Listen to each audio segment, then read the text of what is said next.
The visit of His Highness the Emir, Sheikh Mish'al al-Ahmed al-Jabr al-Sabah, may Allah protect and bless him, to the United Arab Emirates,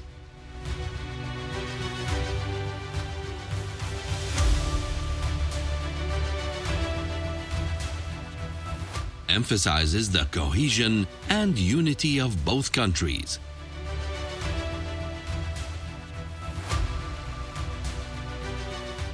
and embodies their distinguished bilateral relations.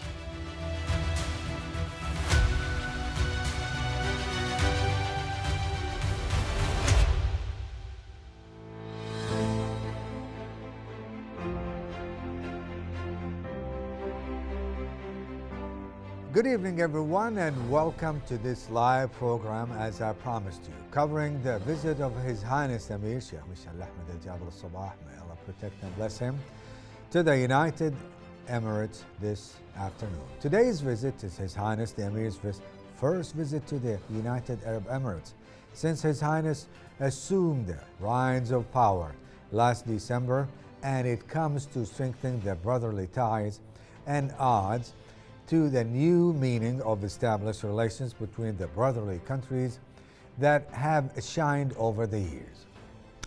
Such a visit will also contribute to strengthening and consolidate the distinguished relations between the Kuwaiti and the Emirati leadership and push bilateral cooperation towards border horizons, aiming to achieve the common future goals and aspirations of both peoples.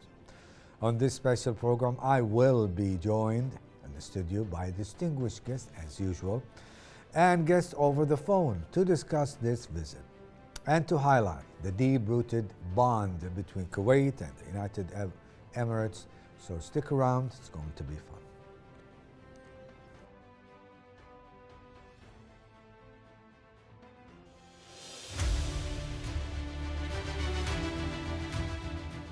The visit of His Highness the Emir, Sheikh Mish'al al-Ahmed al-Jabr al-Sabah, may Allah protect and bless him, to the United Arab Emirates,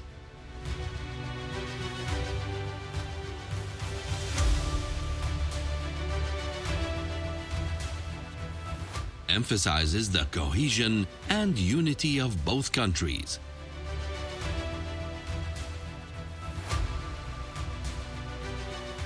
and embodies their distinguished bilateral relations.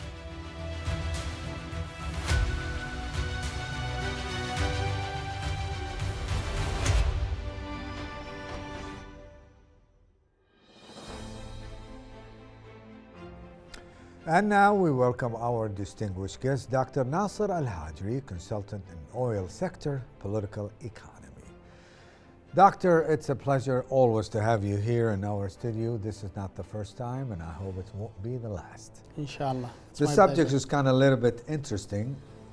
Before I begin asking you questions, I believe that you have some kind of a thought regarding the visit to His Highness the Emir, to his and our brothers in the United Arab Emirates. What do you think about that?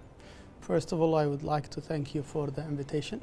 Second, the protocol or what His Highness did by visiting all the GCC countries was a wonderful step by His Highness, and this can express the importance of a brotherhood between Kuwait and all the GCC countries. He started with Saudi Arabia, and now he's ending with United Arab Emirates, which is a very excellent and important practice, which I think should be applied by most of the leaders of the GCC, because it is strengthen our relationship between each other, and also give all the population of GCC an indication of how close the leaders are together in terms of expressing their loved relationship and strong ties between all the GCC leaders and population. So this visit is extremely important, not only as a visit of a brotherhood, it's expressing how close they are to each other, and they are also expressing how important for a new leader or emir of any of the GCC countries to start his visit internationally with the closed countries. So I think this is a good practice, which I hope it can be applied for all other leaders. And inshallah, we can see something very brightful in the near future, inshallah. A very unique relationship between the leaders of the GCC countries. Every country in the council, the GCC council, consists exactly, it's 6 countries. They have some kind of flavors, like Saudi Arabia, Bahrain, Qatar, Oman, and the state of Kuwait. Everyone is trying to compete with each other to say and to show their friendliness and also the hospitality. What about the roots and the history between these 6 countries? How would you describe them? First of all, the very warm welcoming happening today for Amir Mish'al al-Sabah and his visit to the United States is not something strange. The United States, the United Arab Emirates people and the government of the United Arab Emirates are very welcoming country. The people of the United Arab Emirates are very warm welcoming to any visitors. So I'm not seeing it as an exceptional or very strange, but this is their habit and this is their practice with every visitor. But as you just said, it is extremely important to show the strong relationship between the leaders by having these kind of receptions. The history of the relationship between all the leaders goes back to the beginning of the last century. I think the first visit of Kuwait Emir was in 1952 to United Arab Emirates. That was Emir Sabah, that was Abdullah Salim, when he visited the United Arab Emirates, even before the establishment of the United Arab Emirates in 1971. The first cultural missions started in United Arab Emirates in 1955, and then Kuwait, they sent their medical or the health missions on 1962, and they started building their hospitals and new schools and sent the educational team to the United Arab Emirates. So what I can say that our relationship goes back to the roots of the history long time ago, not only with the Emirates but all GCC countries.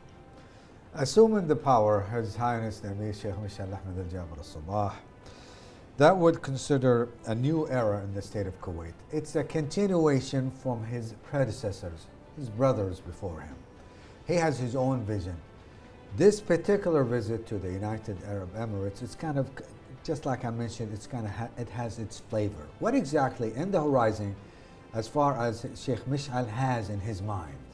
See, United Arab Emirates is one of the leading economical countries. That's one thing about the United Arab Emirates. Also, that we should not ignore that United Arab Emirates is one also of the leading tourist countries in the region. So what this visit can explain how important the relationship and in the future cooperation, what will happen between the two countries by signing MOUs of cooperation in terms of economical legislations or MOUs in terms of environmental, oil and gas, tourist, technology and others. So United Arab Emirates is one of a very strong leaders of the region and also one of the very strong economic leaders in the region. It's a member of OPEC, where Kuwait and Saudi Arabia are there, and they are 3 strong players in the OPEC organization. So I think this visit can express how the importance of the United Arab Emirates to Kuwait and to the Emir Mish'al in his future plans. I want you to take a breather because we have a long way ahead of us. I have a phone call on the air right this moment. I'll come back to you. Now join us by the telephone, the UAE ambassador to the state of Kuwait. Sir, can you hear me?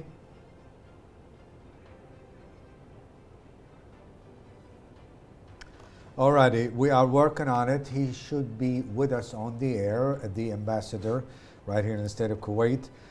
Unfortunately for you, no break. I'm coming back to you.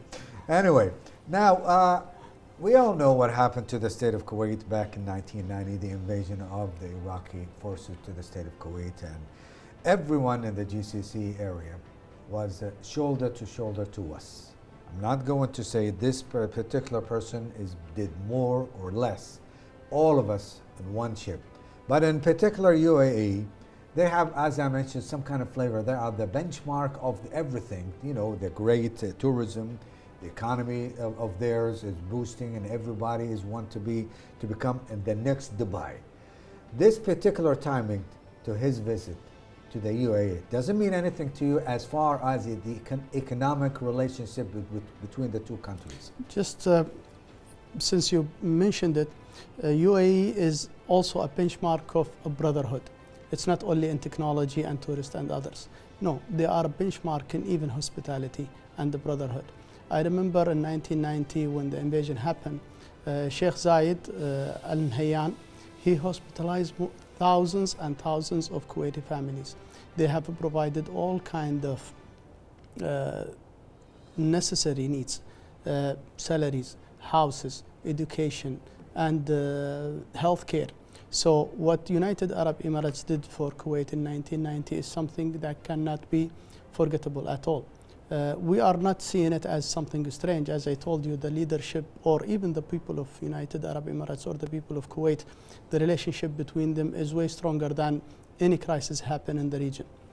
But from our history, we can say that United Arab Emirates has been always standing with us in all our crises that happened to Kuwait, and we hope that the same policy happen also in Kuwait and other GCC countries even in the future, inshallah.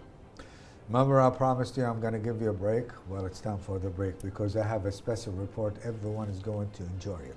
So stick around.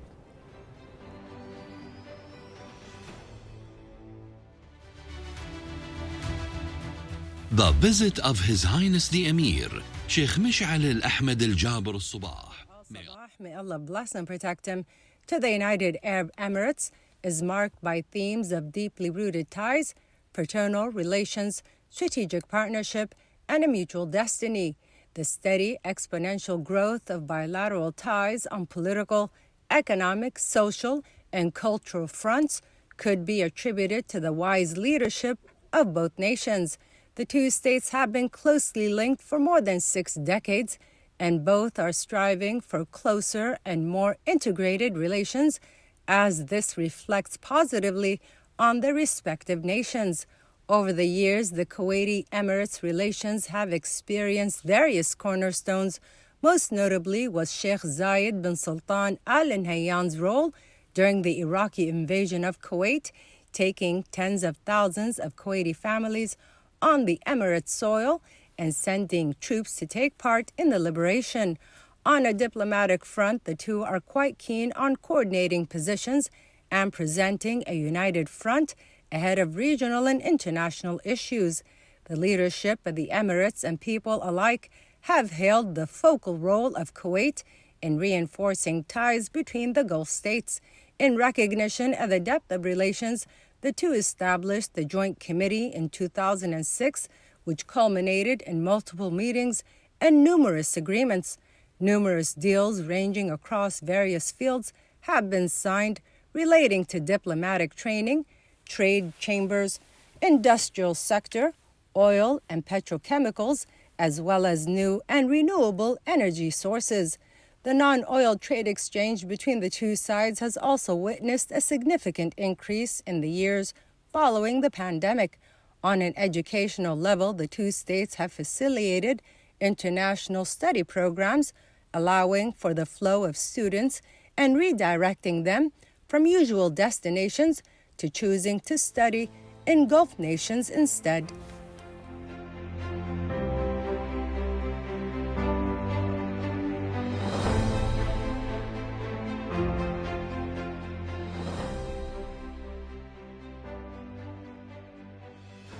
And we are live right here on KTV2. The subject is the visit of His Highness the Emir Sheikh Mish'al Ahmed Al-Jabr Al-Sabah to the United Arab Emirates. And we are still accompanied with the distinguished guest, Dr. Nasser Al-Hajri. Let's talk about your field, your expertise, the economy, economics, money, oil. What exactly reflects this visitation to His Highness the Emir to the United Arab Emirates? Is there in the horizon, like we mentioned before, like, you know, some kind of agreements, exchanging some kind of expertise, expert here, expert there. You know exactly what I'm talking about.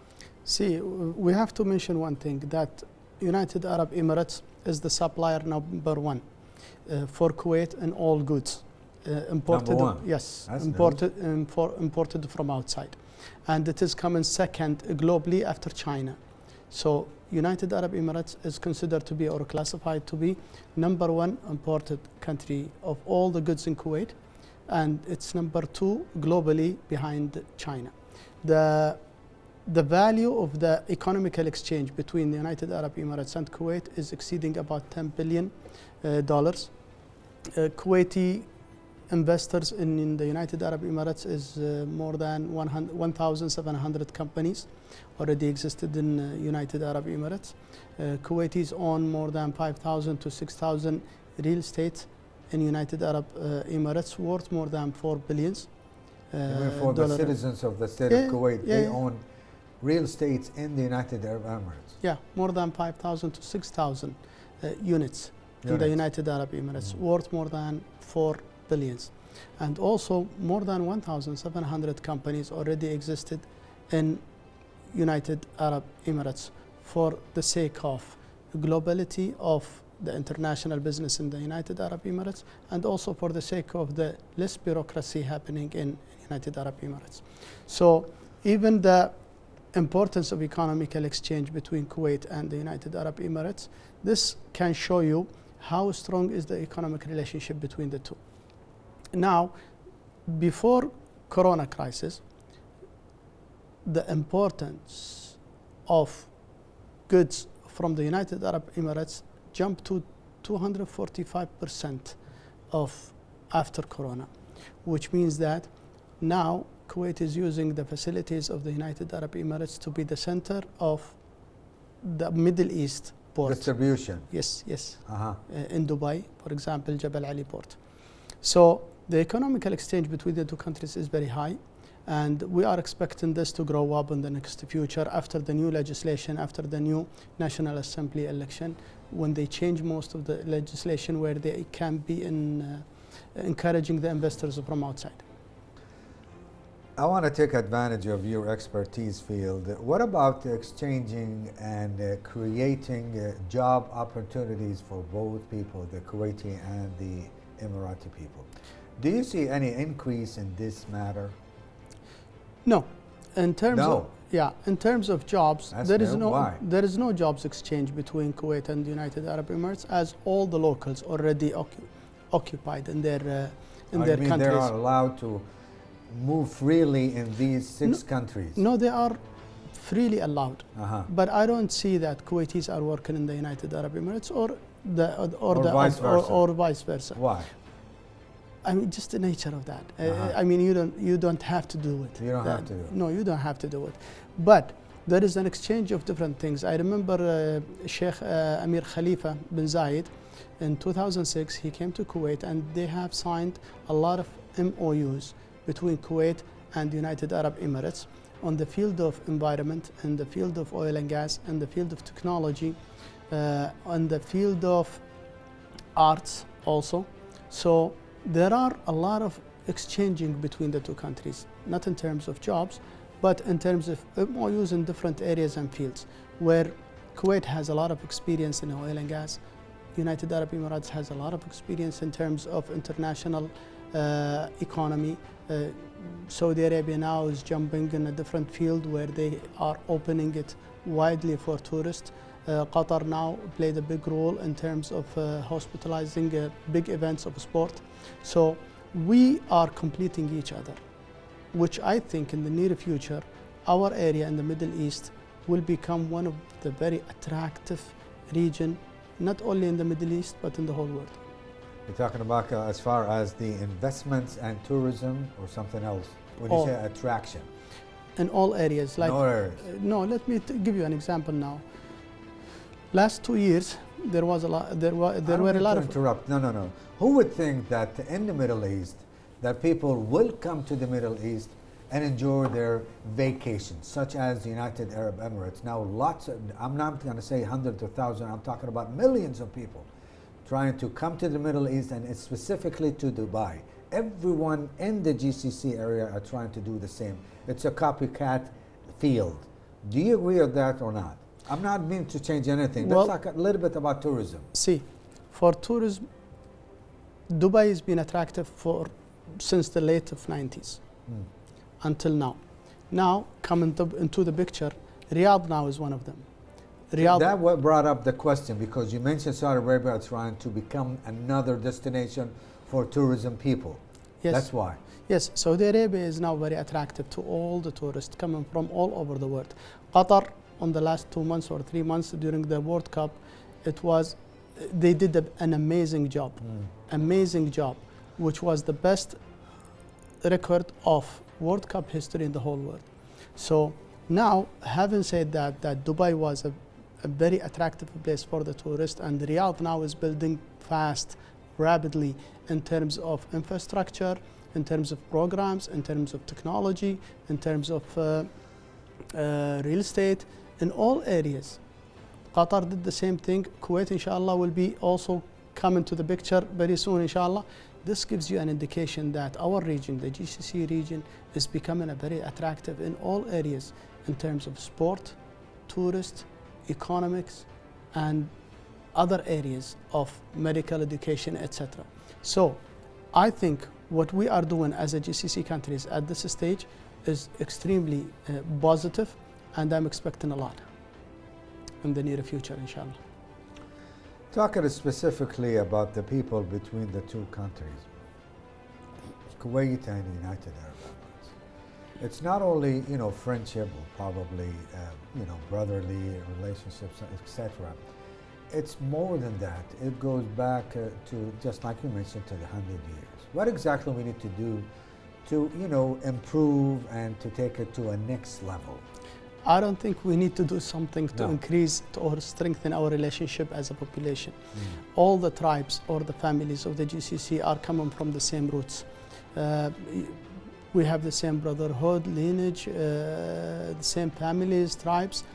All what we need to do is just to protect our countries and make sure that we are united to each other, and make sure that we are focusing on developing our countries, ignoring all the news or what we hear in the media by criticizing our countries or legislation or our people. So I think that's all what we need to do, is just to be focusing on our people and countries. Folks, to make it more interesting, now we have a telephone call from Ahdiya, and she is a former president of Bahrain Journalist Association, to enlighten us about the future of the importance of this visit. Good evening, Dr. Ahdiya. Good evening to all your viewers, and thank you very much for hosting me on this segment of the news tonight. Javier, could you tell us about the importance of this visit to His Highness the Emir of Kuwait to the United Arab Emirates? Of course, it's a very interesting visit, and we're honored to see Sheikh Mish'al visiting brotherly countries in the Gulf region. Following the visit to Bahrain, now His Highness the Emir Sheikh Mish'al is visiting the United Arab Emirates today. How His Highness the Emir was welcomed by the President of the United Arab Emirates, Sheikh Mohammed bin Zayed, was a reflection of not just the strong relations between the two countries, but was also a reflection of initiatives that the two states are taking towards enhancing these unique brotherly ties. Very optimistic, especially at a time where our region is facing a lot of challenges, mainly when it comes to security and stability. Our leaders need to discuss issues of concern at a time where there has been rise in extremism and terrorism. And when wise leaders meet, and you are assured that this region is going in the right direction, is in great hands, and our leaders prioritize our security and stability over everything else. And we know that security and stability leads to economic growth. So a great visit. I was personally touched by the children who welcomed His Highness Sheikh Mish'al. When you instill in children the love of leaders of neighboring countries as your brothers, you are also establishing a generation that has loyalty towards our GCC countries, towards the brotherly ties that we all have together. His Highness the Emir, may Allah protect and bless him, had numerous stands where he affirmed his support to the foreign relations, specifically within the GCC countries in various fields. How did such stands and wisdom lead to harmonizing the relations between Kuwait and neighboring countries? Thank you very much for this question. Very, very important. If we look back at the past few decades, we see the role Kuwait has always played in enhancing and harmonizing the relations between the Gulf countries. And throughout history, Kuwait has played a major role. Kuwait has been praised by the international community for the role it has played in bringing Gulf countries together at times of differences, at times of harmony. It has always played a very crucial role, and this is not alien to the nature of Kuwait's leadership. We know that Kuwait has a history of playing a very important role in achieving harmonization of relations, in achieving stronger bilateral ties, and this will continue in the era of His Highness the Emir, Sheikh Mishal. I personally see great signs. These visits, not underestimate them. It's a visit of a great leader to his brothers. And I always say that when we speak about the international ties we have with other countries, we always refer to them as friendly ties, friendly relations. But when it comes to Gulf countries, it's not about friendly ties. It's one family. Let's not forget how close the people are towards each other. We have established families, literally families with each other. So I believe that the next phase of these relations is going to be even much stronger in the next decade. And I'm very optimistic, as usual, very proud by these state visits made by His Highness Sheikh Mishal.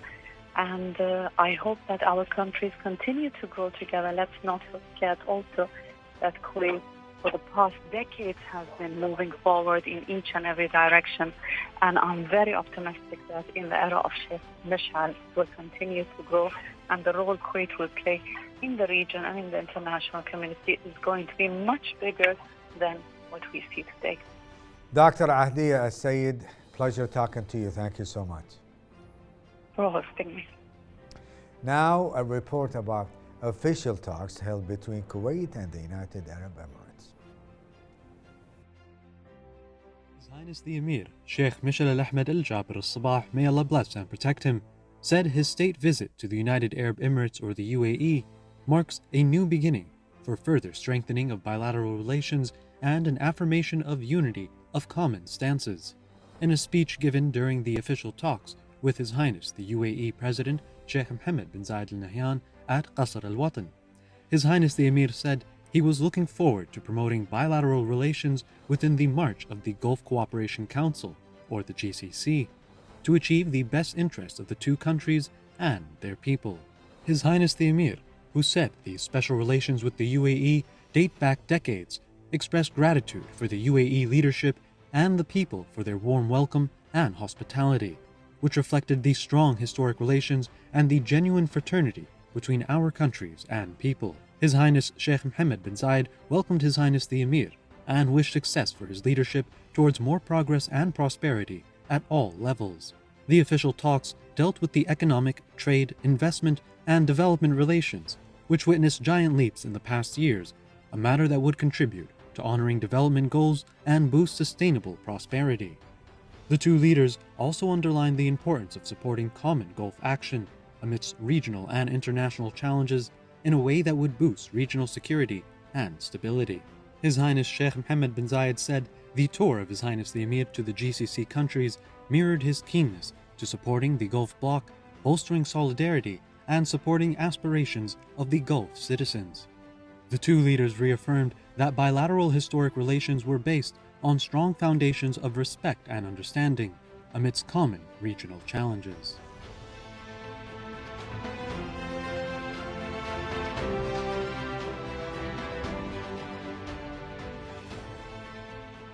Dr. Nasser Al-Hajri is still with us right here in KTV2, and the subject is His Highness the Emir Sheikh Mishal Ahmed Al-Jabr Al-Sabah on a journey to the United Arab Emirates, the brotherly city and the brotherly state of the GCC area.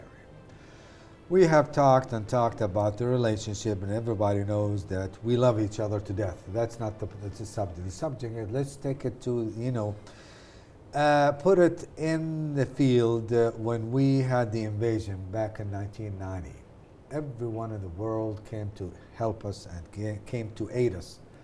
But we cannot neglect nor forget the help that we got from the GCC countries, specifically the Kingdom of Saudi Arabia and the United Arab Emirates and everybody else. But let's, in particular, the Emirati people. How did they open their doors to their brothers, the Kuwaiti citizens?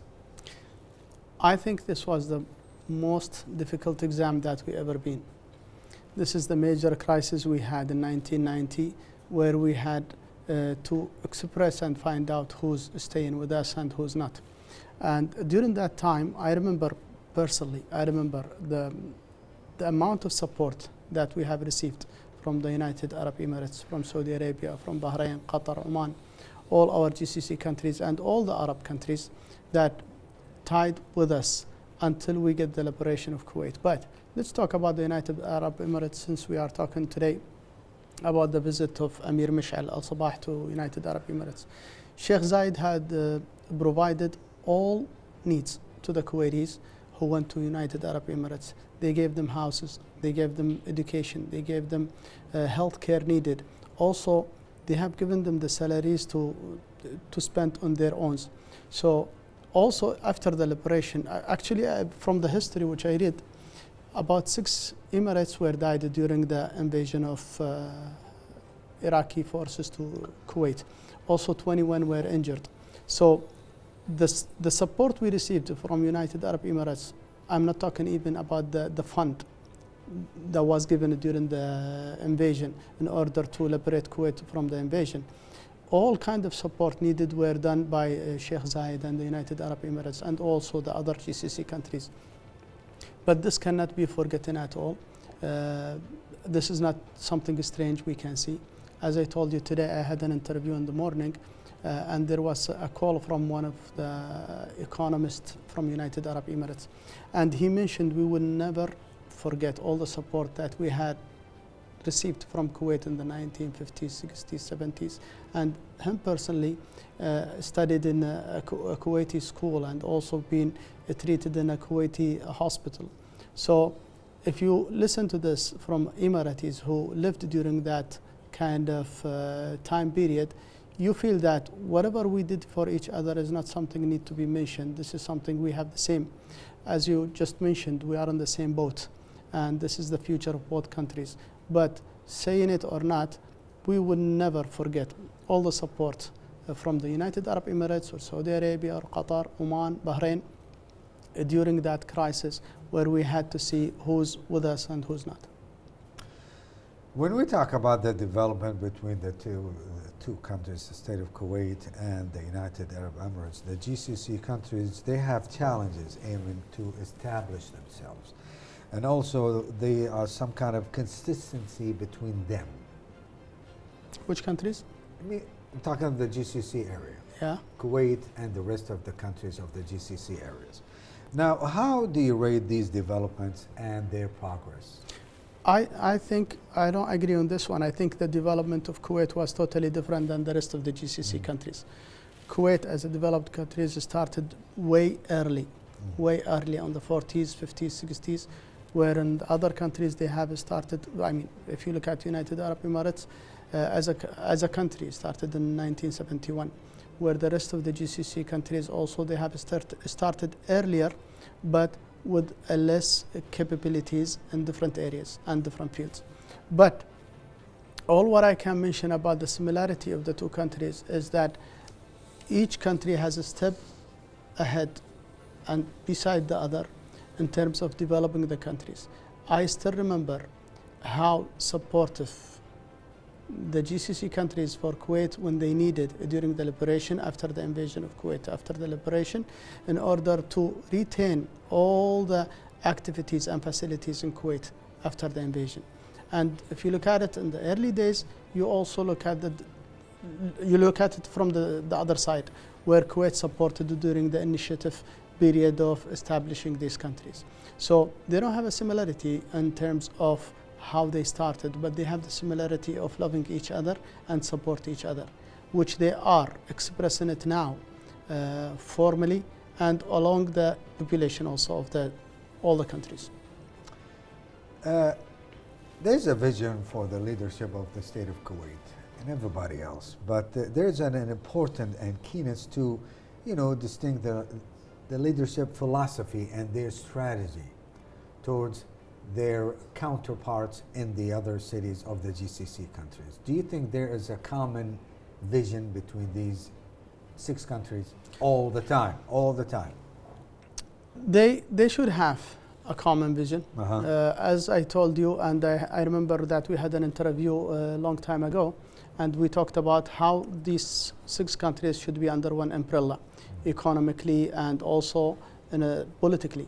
So all the leaders of the GCC, they understand that they are small countries and they need to be consolidated together in terms of political issues and economical issues, and becoming under one umbrella of a GCC, having the same thoughts and plans in the future in order to be a strong country.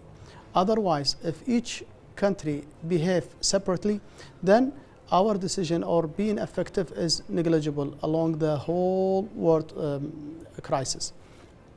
So if you look at the United Arab Emirates, Saudi Arabia, Kuwait, they have the biggest reserve in the whole world in terms of oil. Saudi Arabia have more than 20% of the oil reserve in the whole world. United Arab Emirates, they have about 9 to 10% of the oil reserve. Kuwait have the same thing. So if you look at only these 3 countries, they own not less than 40% of the oil reserve in the whole world. So if we go consolidated under one umbrella of the GCC and we behave similarly in terms of economy and political, then our word will be listened and we will be very effective on the whole world decision making. I have a phone call from the Dr. Talal Al-Adwani, professor in commercial and maritime law. Join us right here on the telephone. Good evening, sir, and thank you so much for staying with us. Good evening. Assalamu alaikum. Al-Wasmi, how are you? Doing just fine. The state of Kuwait and the United Arab Emirates enjoy deep-rooted relations in various fields. That goes back many years. Could you elaborate on that? First of all, thank you for having me. Again, I would say that the sisterhoods between the both countries, Kuwait and the UAE, has been since the 1970s. And Kuwait and sister Emirates have witnessed critical epochs where such bond was deeply grounded and I would say it's pushed forward either bilaterally or within the frame of the Gulf Cooperation Council. In a way that reflects the achievement of both countries' interests. So the credit of cementing the pillars of such bond, bringing together both UAE, Kuwait, since the late Sheikh Zayed and Sheikh Jabir as well. That goes back to the days of the 1970s, perhaps the beginning of 1970s, if I may recall it, 1973. There was a lot of bilateral, sisterly, I would call it, relationship shared by the two countries and became solider and more compacted under wise leadership of Sheikh Khalifa bin Zayed and Hayyan and Sheikh Sabah, Allah yarhamah, and goes on until the further following Sheikh Nawaf, rahmatullah alayh. Then such relationship moved to Sheikh Mohammed bin Zayed and Sheikh Nawaf, as I said. Now, Amir Sheikh Mish'al, he's in charge of that, together with his brother, Sheikh Mohammed. such relationships set, I think, an example for the rock-hard ties. And someone can rightly say it's deeply rooted in the heart of souls of both countries. A lot of sharing and mutual history of their own. That goes perhaps tens of years back. Not much of a history person, but I've always heard, my grandfather and my father, they used to have such a relationship, starting from, I think, a business relationship long ago. And again, in addition, such ties are reinforced by means of visits that is usually exchanged on a frequent basis between the countries and lay leaders of both countries, such as current visit now, Sheikh Mish'al. There are lots of purposes for his visits. Undoubtedly, it will boost the bilateral relationship between Kuwait and the UAE. In moreover, political ties connecting both countries represent notable development, reflecting by mutual coordination between the both countries in regional and international venues. And I totally agree with your guest, and totally agree with the person who just spoke. My apology, I missed his name, but he rightly said that this effort between the GCC countries, which they have the highest reserve of oil and gas amongst the world, should take the lead internationally, and they should cooperate together. And I think this is one of the future vision, which will not be missed by the both leaders' visions of having on top of much of a control in a wise way when it comes to the industry, gas and oil industries. And there are a lot of common issues between both countries to save their interests. One of, if I may give an example, if the time allows me, Kuwait and UAE, they have a huge trade exchange. If I can remember, I've seen it in the news. What it says that the last year, approximately, correct me if I'm wrong, around 38 to 40 million KD. That is less than a year as an exchange, trade exchange, indicating, of course, mutual commercial exchange, that it gets higher and higher within a time. So if we see the previous years, it's always getting, increased compared to previous years and previous years as well. However, we are looking for more of that type of exchange, and the flow of the exchange from the UAE is higher from Kuwait. So I guess now with the new visions we have in terms of gas and oil and making Kuwait one of the financial centers around the world, I think it should have a very strong element to increase that exchange, especially from the Kuwaiti flow to the UAE.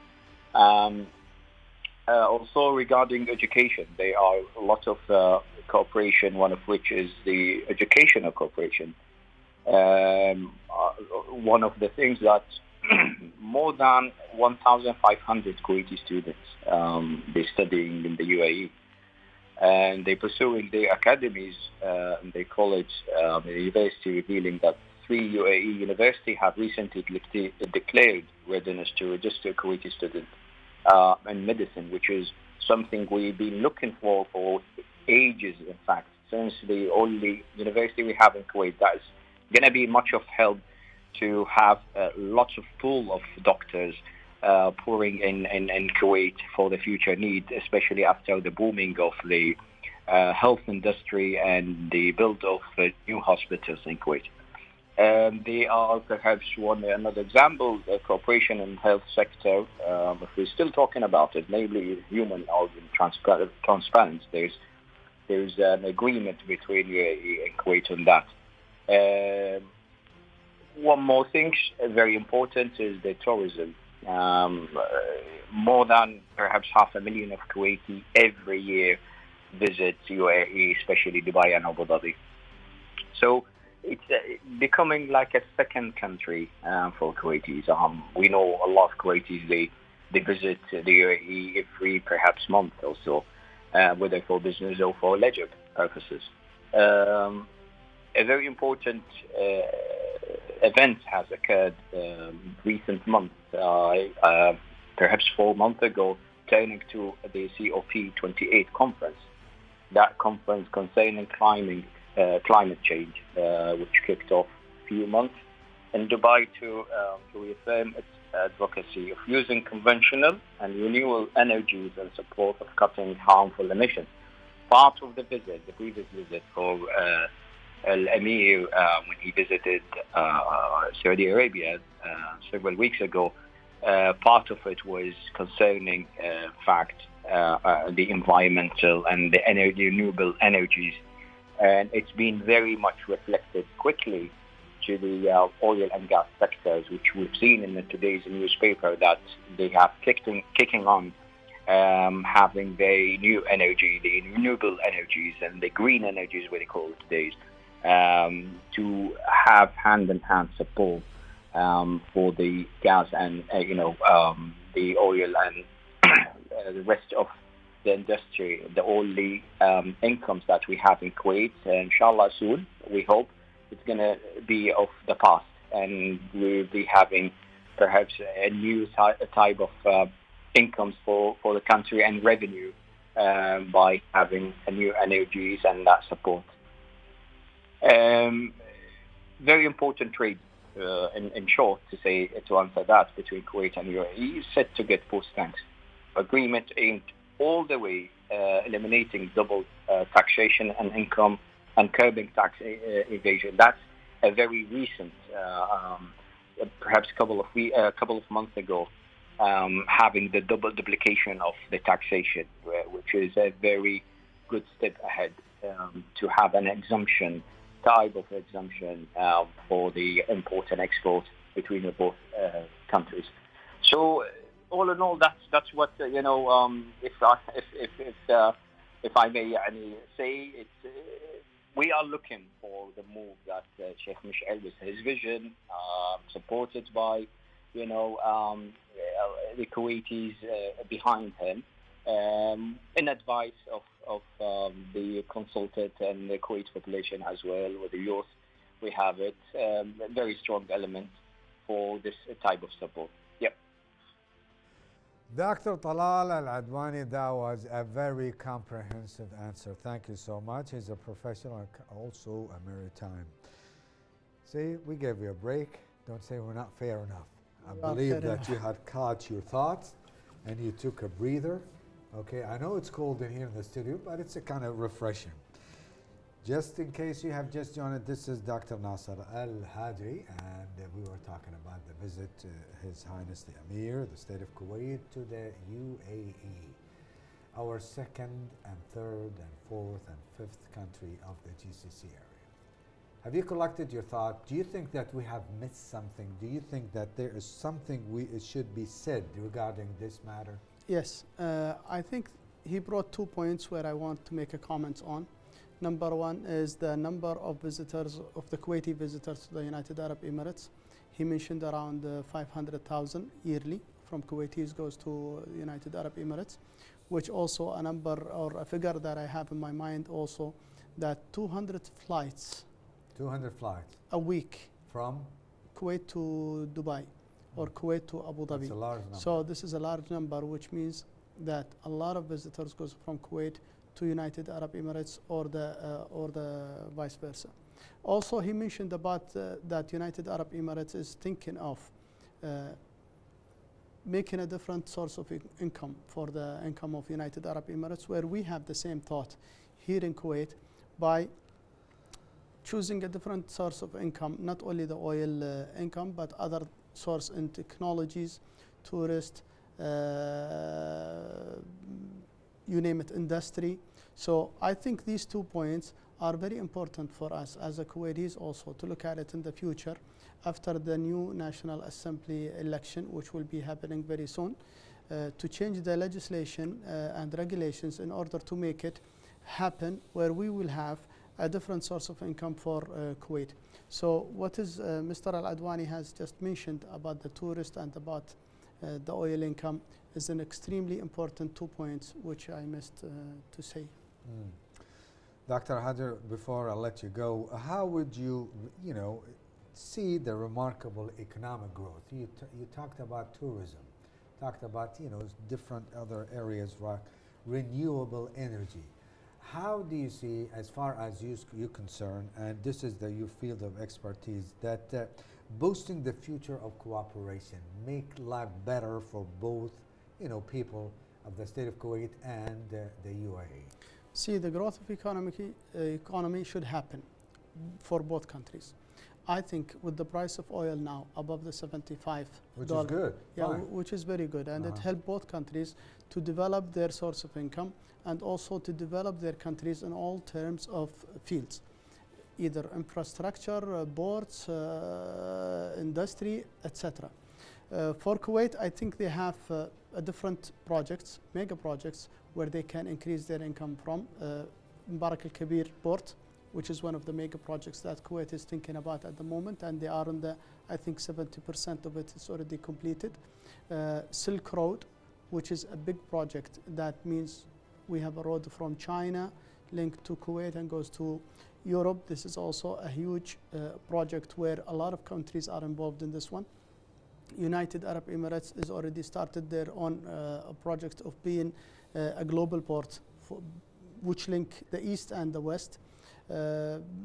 Saudi Arabia is already starting their own mega projects, NEOM project, which is one of the very fabulous figures in the whole world. So if you look at it, the growth of economy should happen for all the countries of the GCC, not only for Kuwait or the United Arab Emirates. I think we have all the tools that can help us. Manpower too. We have the manpower, we have the money, we have the land, we have the technology. We have all sorts of tools that can help us to develop our countries, and we can move forward in order to be one of the biggest economics of the whole world. Dr. Nasser, honestly, deeply, thank you so much for sticking with me. It's cold in here, I know that. You're tired. It is very cold here, You've yes. been all around the television. You were at the Channel 1, and this is KTV2. Exactly. It's a pleasure to have you here. Thank you so much, and inshallah we'll see you in the future, very, very near future, inshallah. I'm going to hold you on that. Thank you so much. Well, ladies and gentlemen, we conclude tonight's special live coverage as we navigate together the impactable visit of His Highness the Emir to the United Arab Emirates. Thank you so much for watching. I'll see you tomorrow night with Ms. Nulwa at 7 p.m. Be there. Bye-bye.